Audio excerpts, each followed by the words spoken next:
Ngayon po, mapagpalang araw mga kasawlo. Kumusta po kayo lahat? Ngayong araw po, di ako pala nagsalita. Atin tanang intro eh. Ay, meron na ba? Oh. Kakain na lang pala tayo, no? Ayaw nga pala.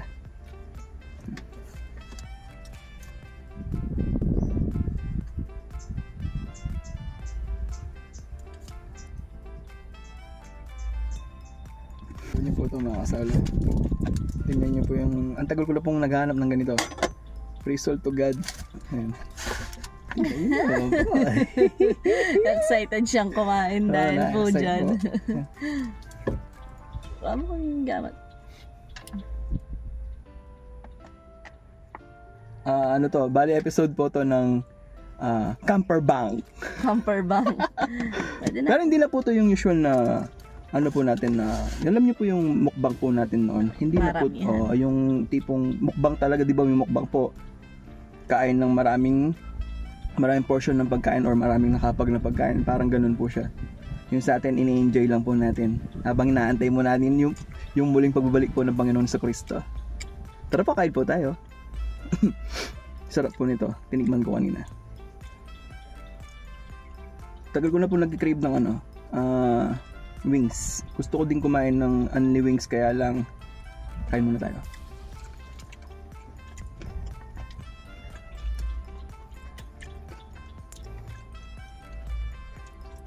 Kapag nalaman ko po sa review na medyo mabagal po yung... Siyempre hindi naman po namin maiwasan kasi nagluluto po sila. Yung servings medyo natatagalan. Hindi na po ako mag-a-attempt. Minsan kasi may sinasadya na bagalan para yung mabusog ka agad.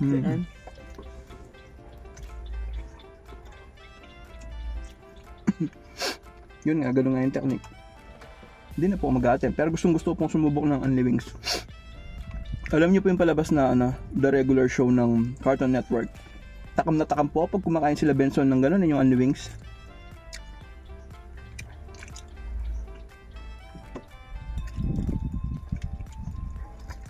Harap.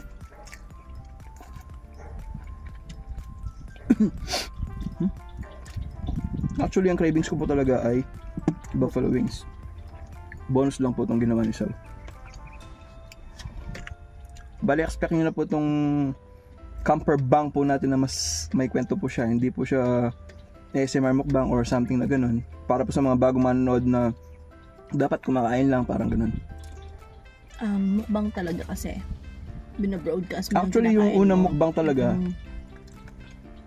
kung napanood nyo po yung mga 2013 pa po na fan ng mukbang, ganun po talaga yung mukbang habang nagsasalita ka, habang kumakain ka. Kaso yung mga tao, lately yung mga tao, may napanood po sila na kesyo ganito, magko-comment sila sa inyo na dapat ganito, parang yung tipong po yung ano ka pa nila na dapat ganito kumakain lang, parang ganun po. Actually hindi ko naman sinasabing porket na una pong nanood si Sao ng mukbang, mas may alam po siya. Kaya lang yung napanood po niya kasi mukbang is ganun po talaga. Sa Korea kasi, live broadcasting yung pagmumukbang nila. Habang kumakain sila, binabroadcast nila yung kinakain nila or kwento, ganyan. Way 13. Nung nanonood ka na yun, panggabi ako, tapos pagka-uwi ko, nabibisit ako, yung matutulog ako ng maga. Napanood ko pa noon. Si Vance. Kaya nga idol ko si Vance. Kasi ang lakas niya talaga, yung Koreano yun, ang lakas na. Kasi naka-live talaga yung sa kanya. Kaso yung lately kasi may nauso po na ASMR mukbang. Akala po yun po yung mukbang na... ASMR talaga yung tawag doon. Hindi po siya nagsasalita. Kaso yung content po natin kasi is nauna po talaga tayo sa mukbang. Nagsasalita po talaga. Tapos may magko-comment na, although wala lang po, ganun na po talaga yung mundo, yung may ganun na tao. Kaya lang, explain lang po natin. Kasi nga po ito, kwentuhan po talaga siya. Ganito lang yan. Kaya nung nakaraan, di masyadong nagsasalita si asawa. Bulto-bulto po yung kinakain niya. Paano niya mauubos yun kung puro katak lang yung ginagawa niya.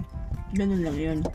Actually, ako po talaga ayaw po na nagsasalita kasi nga palipit po yung Tagalog ko. Kumbaga, yung join first po tayo, nag-join first po kami sa mga OG po natin manonood. Ngayon nga po, siya po yung nagsasalita, ako po yung umuubos ng pagkain. Kaso, lately po, mas nadaldal ako.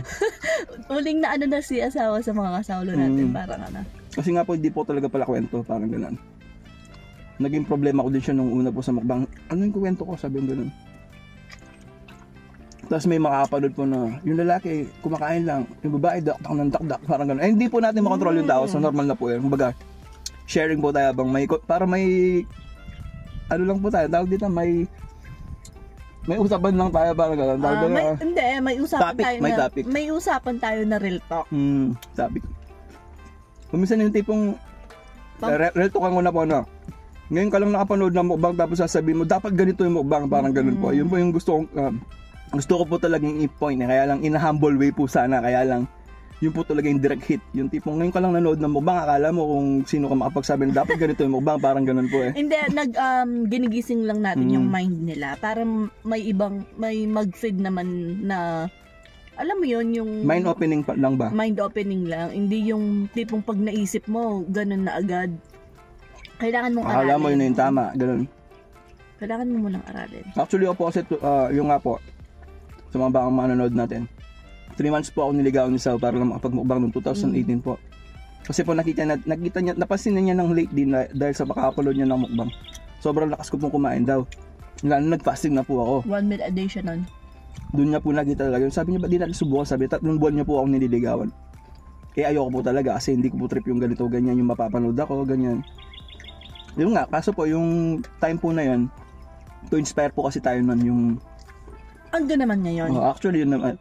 Nagpapapayat pa po kasi ako nun, decidido po talaga akong pumayat, parang ganito. Sabi ko, ba't di mo sabihin, ano tawag dito? Yung po yung ginamit niya, sabi parang gano'n.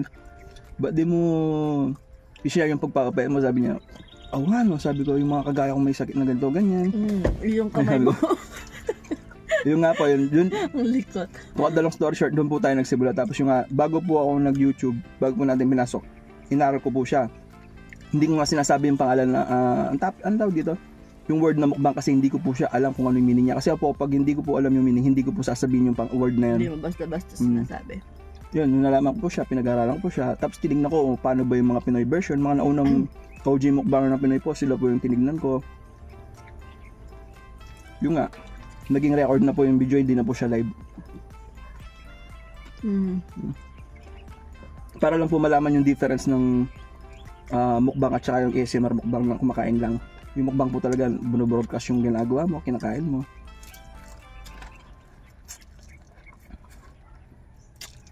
Yung mga western nga, 2 hours po yung kanila.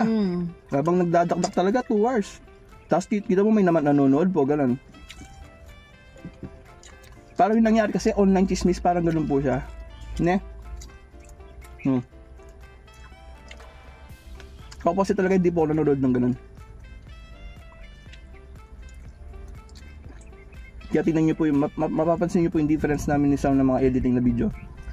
Yung sa akin po usually yung mga hindi nagsasalita, sa kanya nagsasalita.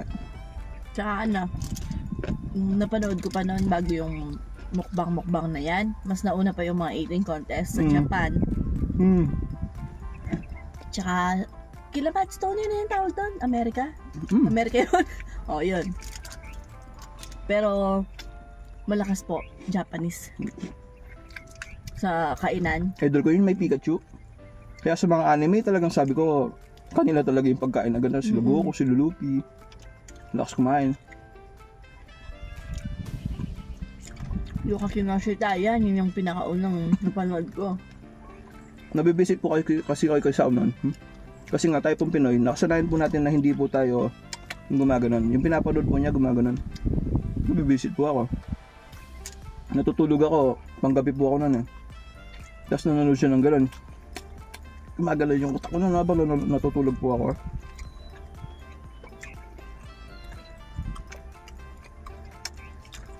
Kain muna tayo. Para balance. Hindi ko naman magawa yung alam mo yung may laman yung bibig ko. Yung mga pinapanood mo kasi gano'n. Kaso iba kasi yung culture ng mga yan eh. Nung puno-puno yung bibig nila ng pagkain tapos nagsasalita sila. Hindi ko po kayang gawin yun. Kasi napapalo po kami ng bata kami sa nanay ko. Para kang baboy sabi nila. Kaya sila Raya po ganun din. Tapos sinisita ni Raya yung mga pinsan niya. Minsan pati mga kalaro niya, ganyan. Kumbaga tinuturuan niya. Para kang baboy sabi nila. Hindi naman ganun pagkakasala. Sabi niya, huwag kang kumain ng ganyan kasi sabi nila para kang baboy, ganun siya.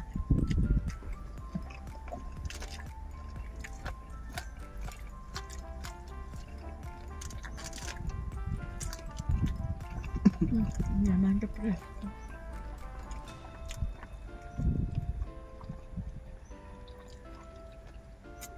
Bala ko tagi ng acid garlic. Sarap na. Ito yung masarap kaso yun nga.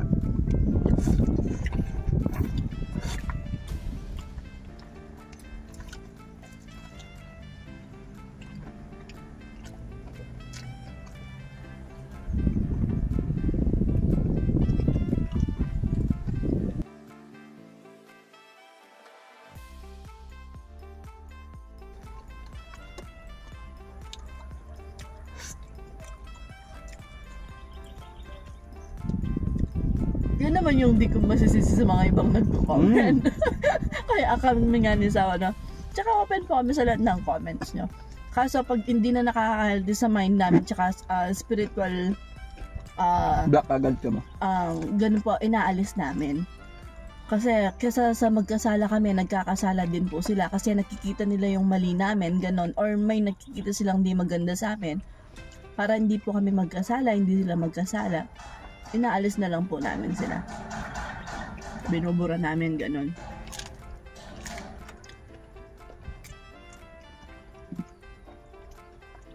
Di din naman po natin hinalad yung sumikat, parang ganon. Kaya okay lang. Kaya okay lang po na para ano na rin, hindi toxic yung life natin, ganon. Hindi tayo mahawa. Tapos mas pinagpe-pray pa po namin sila na sana maging happy sila, sana makilala nila si Jesus. Usually kasi may psychology na yan yung tipong puro masama yung nakikita mo yung ganun. Well, wala tayo sa posisyon nila kaya lang doon sila naging isa din sa mga naging struggles ko po yung pagiging introvert. Na hindi ko po nakala na pag nag-YouTube ka, ganito, may magpapapicture sa'yo. Kumbaga, po siya talagang, yung mga introverts po, alam po nila yung gano'n, yung mga, ano sabihin sa'yo? Mahilig mag-isalamuha, parang gano'n. Hindi po kami mahilig mag-isalamuha. Hindi ko talaga expect na pag nag-YouTube ka, makain ka lang naman. Yung alam kong gano'n. Hindi ko nakita yung sarili ko na sisikat, ganun. Hindi naman po kami sumikat, kumbaga, in-explain ko lang po yung nga, pag may nagpapapicture sa'yo, nagmumukbang ka na, kumakain ka lang naman, ba't may magpapapicture sa'yo, parang gano'n. Tsaka hindi ko nakikita yung sarili ko na gano'n. Ako din. Naiiya nga ako pag may nakaka. Kaya nga, hindi ko din nyo alam sabihin ko pag gano'n eh.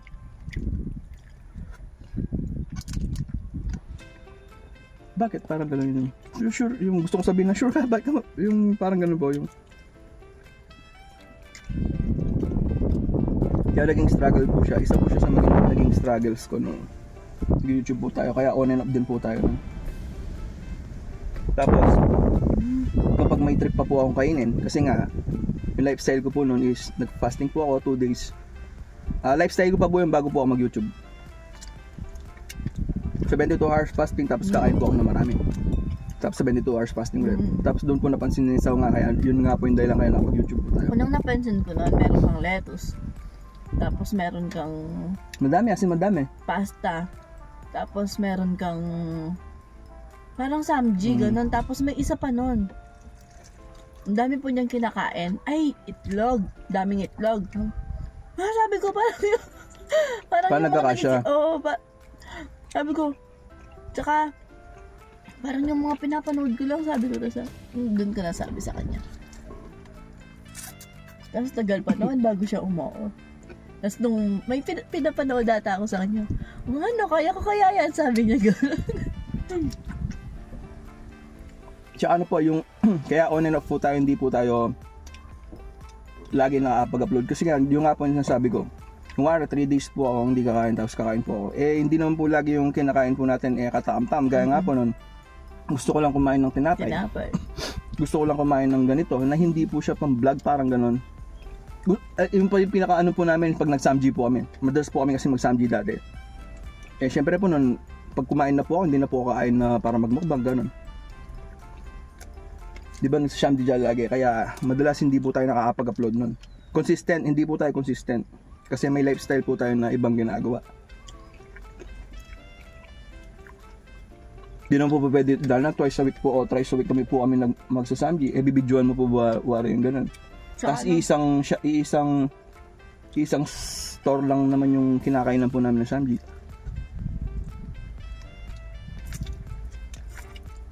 Kaya nga ano siya? Restaurant pala. Kaya nga Ryan's Life siya. Kumbaga buhay po nila Ryan at Ann. Kumbaga kung ano po yung ginagawa natin, yun lang. Kumbaga, bago pa po natin simulan yung pag-YouTube, alam ko na hindi naman po ako tatagal sa pagmumukbang talaga yan. Kumbaga para kay Sao po talaga itong channel na to. Kasi siya po talaga yung mahilig na mag-vlog, parang ganun. Kaya Ryan's Life po siya, hindi po siya Ryan's Eating, Ryan's Mukbang, Kumbaga, Ryan's ganito, ganyan. Kumol din po ako ng ano sa kanya. Suporta kasi siya yung marunong sa mga computers. Bukod sa, nakita ko na po yung ano niya sa pagkain nun.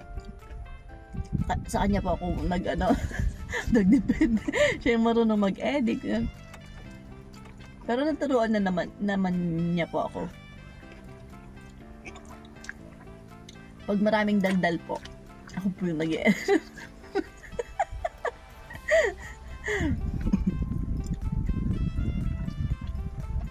Kumbaga talaga po, lagi kong sasabihin, given na po talaga yung matakaw po ako. Nag-enjoy po talaga ako, hindi dahil sa pag-edit, ay sa pag-edit yun nga po. Bago po kasi.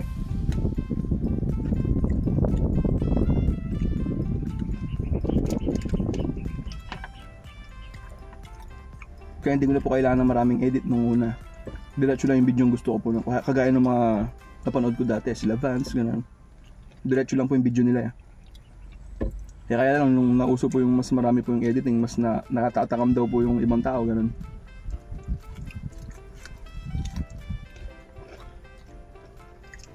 Tsaka nasa pagkatao ko po yung hindi mahilig makiuso, parang ganun. Ever since naman.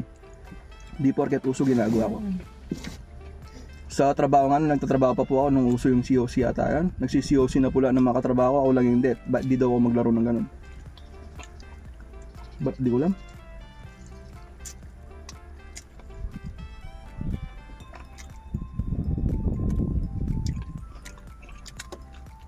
Siguro dahil 1990. Hindi saan?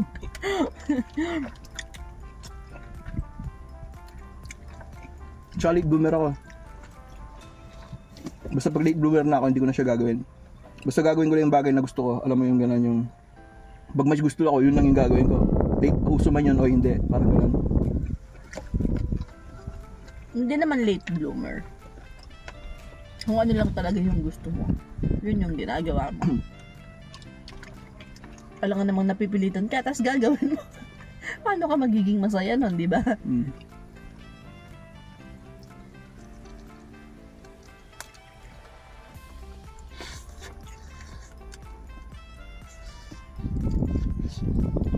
Busog na ako.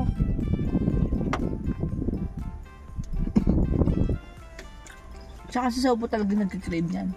Kasi ako po, naaamoy ko pala, di ba, uling nagpo-food try po tayo. Naamoy ko pa. Busog na ako.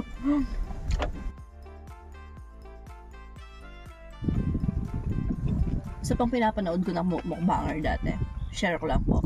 Si Divine Manchis.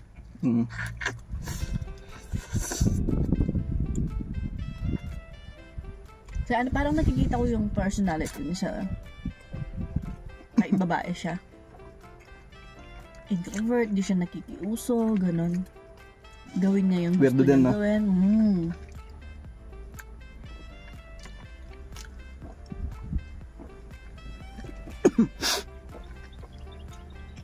Kaya nga nabanggit ko lagi sa ano natin yun. Yung pinapanood ko yung mga nag-hiking, mag-isa sila, solo. Sila na mag-isa sa bundok.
Naman, kabisi ko.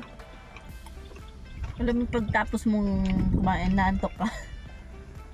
Last bite. So, ayun na nga po mga kasawlo. At dito na po nagtatapos ang ating video. Hanggang sa susunod, paalam. Maraming salamat po. Ingat ang lahat. God bless us all po. Bye!